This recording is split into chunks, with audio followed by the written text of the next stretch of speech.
Nous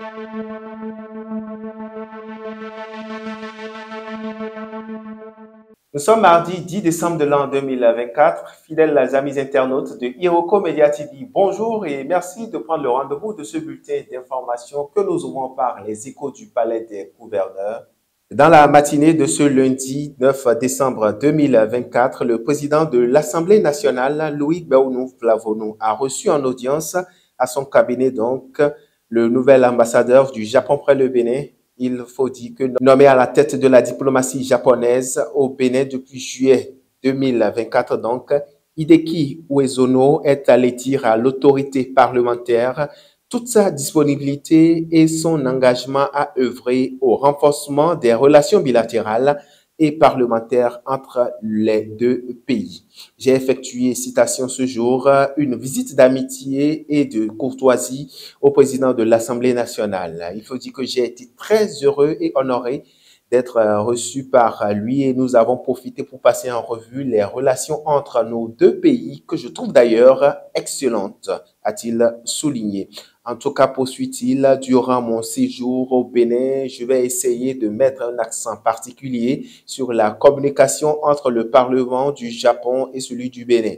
Également, pour finir, dit-il, nous avons parlé de la coopération entre donc le fonctionnement du Parlement et la consolidation des relations. Il faut dire que j'ai été très heureux, en tout cas, d'être reçu par le président de l'Assemblée nationale et surtout de l'accueil chaleureux qui m'a été réservé. C'est motivant et encourageant de m'entretenir avec lui afin de relancer nos relations bilatérales. Et puis, en note de coopération, retenez que l'Union européenne s'engage à soutenir le Bénin en lui accordant une aide substantielle de 172 millions d'euros, soit plus de 112 milliards de francs CFA pour la période 2025-2027.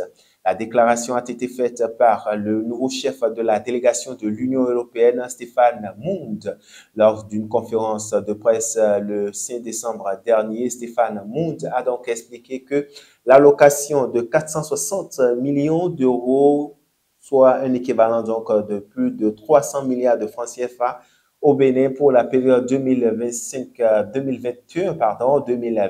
est répartie stratégiquement en deux phases, celle de 2021 à 2024 et celle de 2025 à 2027 pour assurer donc un soutien substantiel et continue puis à renforcer. Alors, le diplomate mentionne que malgré la conjoncture économique en Europe, aucun budget ne sera retiré du Bénin.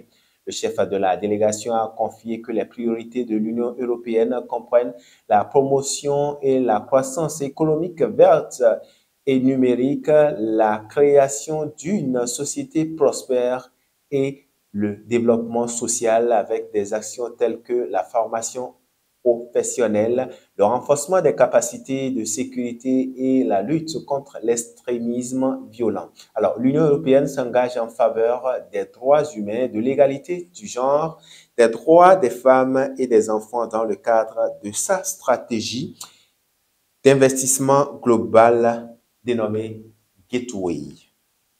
Et puis, en note de santé, toujours au chapitre nation, le gouvernement béninois prend des dispositions pour prévenir des risques sanitaires à travers le pays. Pour preuve, le président Patrice Talon a adopté un nouveau décret pour exiger aux maires de déclarer tout événement menaçant la santé publique dans la commune ou dans leur commune. Pour preuve, le président Patrice Talon a adopté un nouveau décret pour exiger aux maires de déclarer tout événement menaçant la santé publique dans leur commune. Adopté le 6 novembre 2024, ce décret stipule que le maire doit immédiatement signaler par voie verbale toute menace sanitaire à la connaissance du préfet qui la communique ensuite au ministre de la Santé. En effet, mesdames, messieurs, les événements concernés prennent et comprennent des maladies transmissibles, des maladies transmissibles, voilà, j'y arrive, à potentiel épidémique, les épidémies, les catastrophes naturelles, à savoir les inondations ou encore des incendies, ou encore des phénomènes inquiétants comme des séries, des décès inexpliqués, des accidents de grande ampleur ou des pratiques dangereuses impliquant des produits chimiques. Toutefois, les maires, après avoir informé le préfet, doivent formaliser leur déclaration par écrit, la transmettre également au ministère de la Santé afin, afin que des mesures de riposte appropriées soient mises en œuvre. Ainsi, ce processus permet donc une réaction rapide face à des situations urgentes susceptibles d'affecter la santé publique en assurant une coordination efficace entre les autorités locales et nationales. Par ailleurs, il faut rappeler que ce décret s'inscrit dans le cadre de la loi numéro 2020-37 modifiée en 2022 portant sur la protection de la santé des populations en République du Bénin.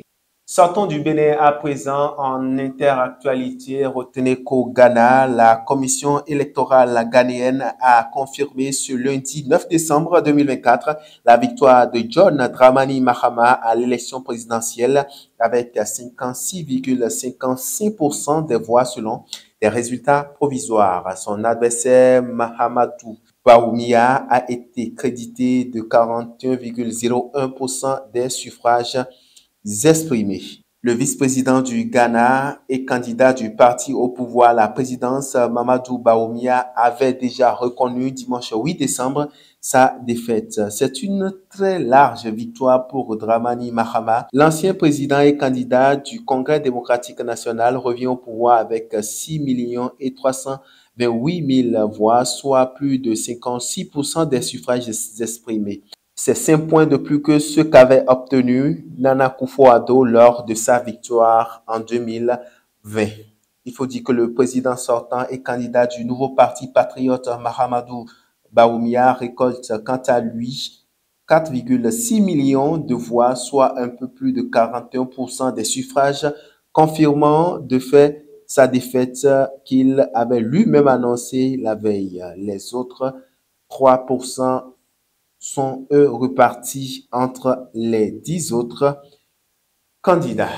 Et voilà, mesdames, messieurs, c'est sur cette note de l'actualité des présidentielles au Ghana que nous refermons ce bulletin d'information que nous vous remercions d'avoir suivi. Merci à toutes les équipes techniques. Prochain rendez-vous de l'information sur Iroko Media TV. C'est dans Info JT Soir. D'ici là, portez-vous bien.